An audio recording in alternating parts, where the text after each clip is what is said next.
is going on, YouTube family? Welcome back to the show. I been doing a little bit of studying on this old guitar here, this old Silvertone artist guitar. Found out a whole bunch of cool stuff about it and thought I'll just make a video on that alone.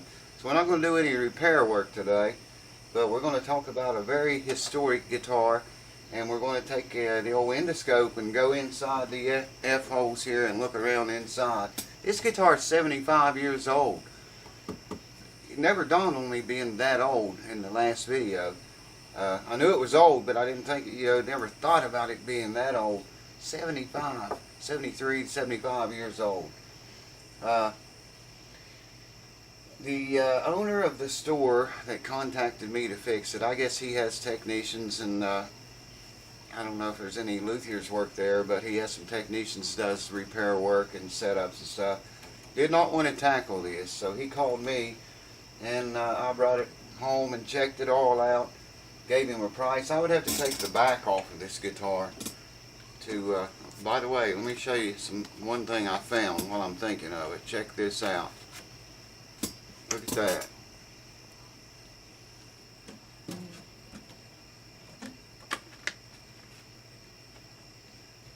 That's as far as it goes, and it's as far as I can see light in there. If I hold that up to the light and look through it, I can see light all the way through that crack. Right up that deep, and then it's solid. No more light after that. But, that needs to be fixed, man. Anyways, told the owner, I said, I got to take the back off of it. Take the binding off, take the back off, to be able to get inside there and fix these braces. Hear that? I think there might be there's two braces in there, and I think they're either both loose, maybe one of them on both ends, I don't know. We'll know when we look around with the endoscope.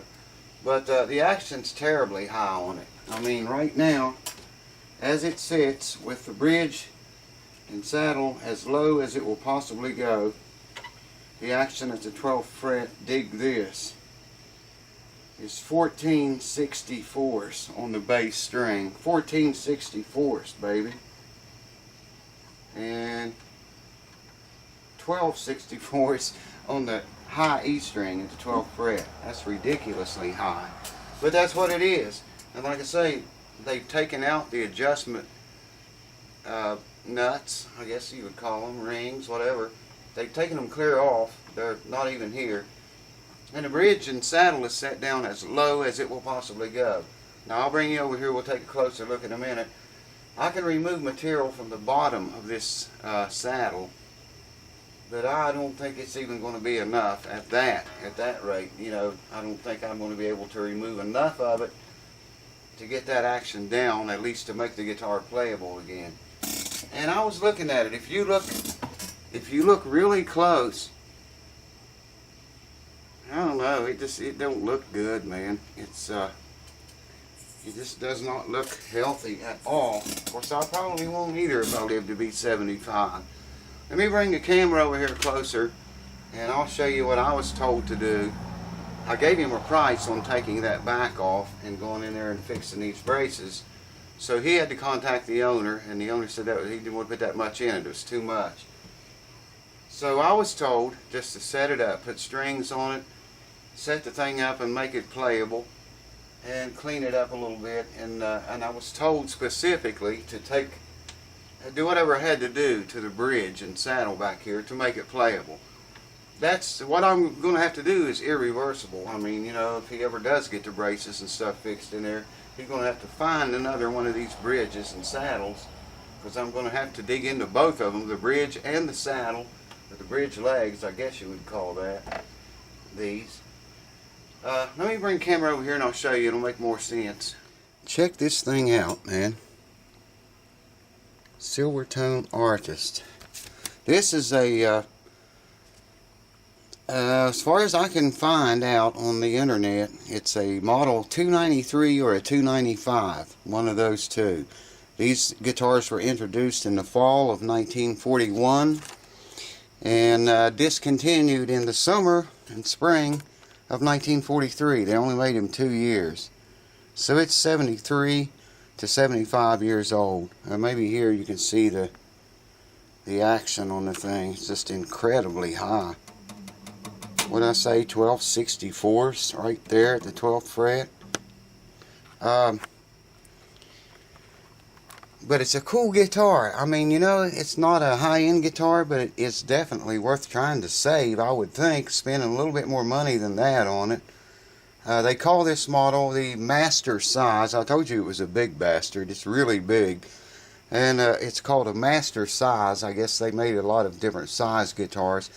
Kay actually made the guitar for Sears back in 1941. Imagine the stories of this guitar. We're going to go in here with an endoscope. It's going to be funky to look around inside this 75-year-old box. I think that's a rosewood fretboard. It looks like it is. It's got some significant wear into the fretboard right here. I don't know how well the camera will get that. There, I think you can see it.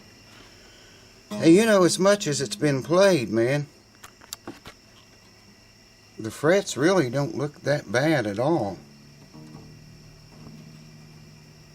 Considering, you know, from the looks of the fingerboard up here, you would think this fret would be worn down pretty good, but it's just got a tiny dent.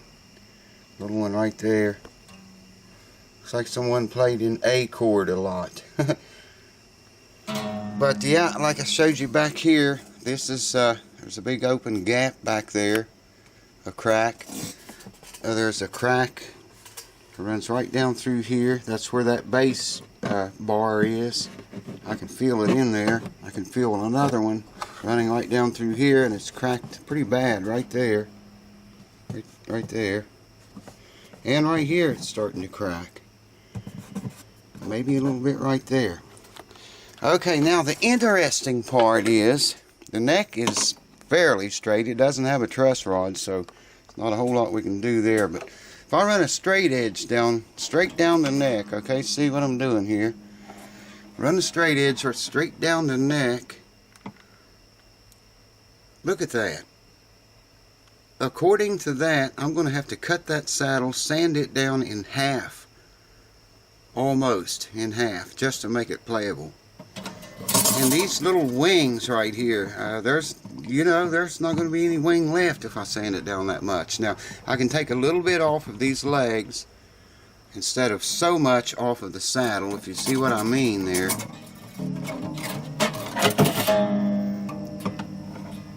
But that's an incredible amount. Normally, whatever you need to, say if you need to lower your action at the 12th fret, let's say you want to drop the strings 20 thousandths, okay? You need to take twice that, 40 thousandths off of the saddle. Now in this case, it's setting at 12/64. We like to get that down to at least 6/64 or 5/64. So you can do the math, and you can see, I don't even know if there's enough room there to take it down that far or not. That straight edge should slide right over the bridge like that without having to lift it up. Shouldn't have to lift it up any whatsoever. Look how far it drops. Wow. There's not going to be any saddle or bridge left. But that's what I'm told to do to it, man. That was specifically what I was told to do to this guitar. And it's irreversible. I don't know if you'll ever be able to find one of these. If he ever does want to fix it up right. You know, I might contact the owner of the store, tell him to contact the owner of the guitar, and tell him, you know, think about this, man, because it may not be reversible. Once I cut all this saddle and bridge down like that, you know, an old guitar like this, this guitar is worthy of spending $400 or $500 on it. And by the way, the price I gave him was way less than half of that. It's well worthy of spending $500 on it to restore it structurally, at least until, you know, it'll hold together and it's playable, and fix it right. Not do something like he's telling me to do here. I mean, I'll do whatever the man says to do, of course, but I just hate to screw up an old guitar like that. And this is really a very old one. Hold on, let's go inside. I'm going in. This is the device we're going inside that guitar with. It's a tiny little endoscope camera. I showed you guys this before. The newer subscribers may not have been around then or saw it. But all I want to do is just stick this down in the hole, record it on my phone, and then transfer it from the phone to this video for your viewing pleasure. Hold on. That's the, right there, what you just saw was the neck block. Part of the neck block right there. The braces, if I can get on them, I don't know how well we're going to be able to see them because they're on the top. There is one of the loose braces. Hope you saw it because it's gone now. There you go. You can see that brace is pulled loose. Check that one out. It's loose too. That's the one on the upper half, closer to the low E string. Damn, this is tough. Okay, you're looking back at the lower bout of the guitar, the bottom side of it. That's where the strap button would go. In the very bottom, there's the lower bout block. Well, that was it. It's gone now.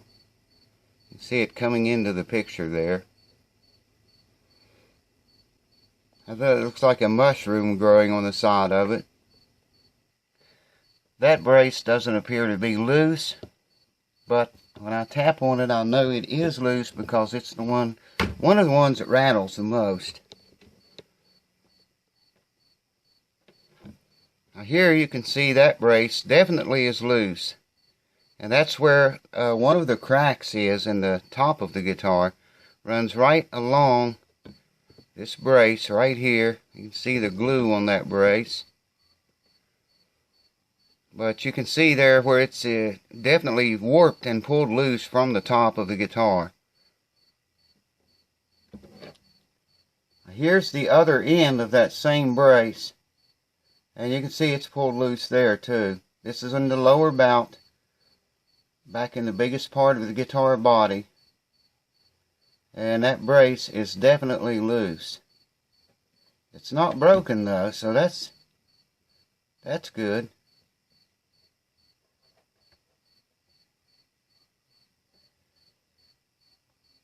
You can see it pulled loose right on the very end. Not as bad as the other end, but it's still bad. Okay, this is the other brace on the side of the low E string. Okay? I can get some light on it. There we go.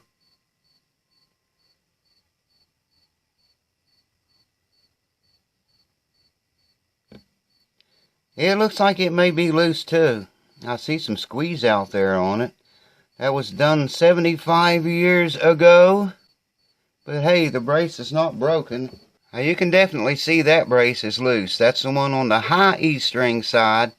There's the neck block. That's the neck block right there. And there's the brace. There's the brace on the high E string side. That's where the biggest crack is. The worst looking one. Hold on, let's look at the other one. There you can definitely see that brace is loose. That's still the one on the high E side. If I can get on the other one over there. Okay, that's the brace on the low E side, where there's a crack all the way down the front of the guitar where that brace is. You can see it pulled loose right there. Hold on. That's the tail block on the very lower bout of the guitar. Looks like something may be living right there.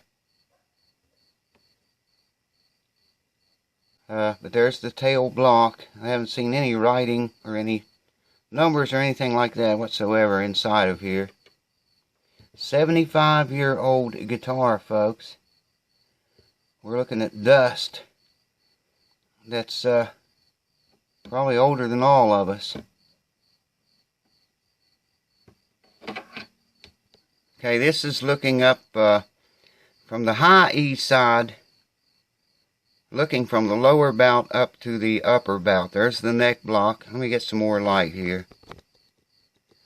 That's about the limit of it right there. But yes, sir, definitely see those loose braces. Right there's one. The other one is just on the other side over there. I doubt you can maybe see a little bit of it on the left hand side there. That's probably someone's grandfather's whisker.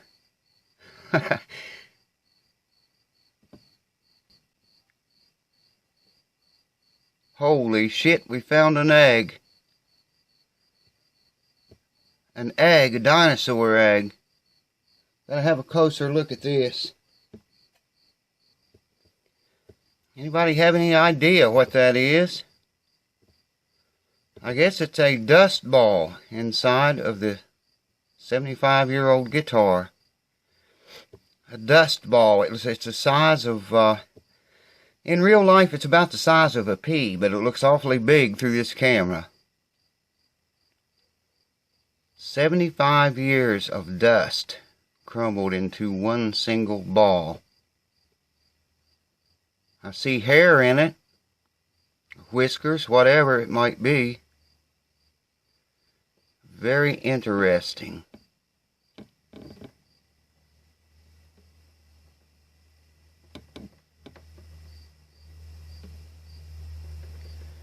Very interesting indeed.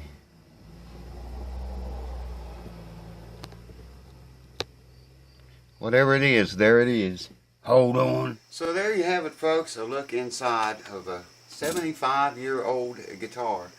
Wow. Really like to fix her up right, but I am told I'm going to check with the store owner, have him to contact the owner and make sure this is really what they want me to do to this guitar before I do anything to it. I'll call him tomorrow and straighten all that out. But I don't know. I just hate to, you know, do a job like that on an old guitar that should be saved, at least not restored, but at least saved. It used to have a pick guard on it. Pick guard's gone too. I just wonder if the original owner, if the owner still has those adjustment nuts for the saddle and a pick guard. It'd be nice, you know. Well, someone changed the keys. I was going to say maybe it'd be all original if we had that, but someone's changed the keys on it and they got those on there backwards. But anyways, I thought, you know, this guitar was worthy of just making a video and looking at it, talking about its history. And speaking of history, in 1941 through 43, when these guitars were made, at that time they cost this model right here $47.50. But either way, you know, it is what it is, I guess. That's crazy. Anyways, hope you enjoyed the look inside and the endoscope journey, and had a few laughs, if nothing else. Stay tuned, find out what we're going to do to this guitar. I've got a 12-string Telstar, I forget what he said, coming in here with, I think every brace in the guitar is broken. So stay tuned for that. It's a flat top 12-string. Stay tuned for that. It's going to be an interesting one. Cheers, I'm rambling. I'll see you very soon. Cheers without beers. With liquor. Cheers. Hold on.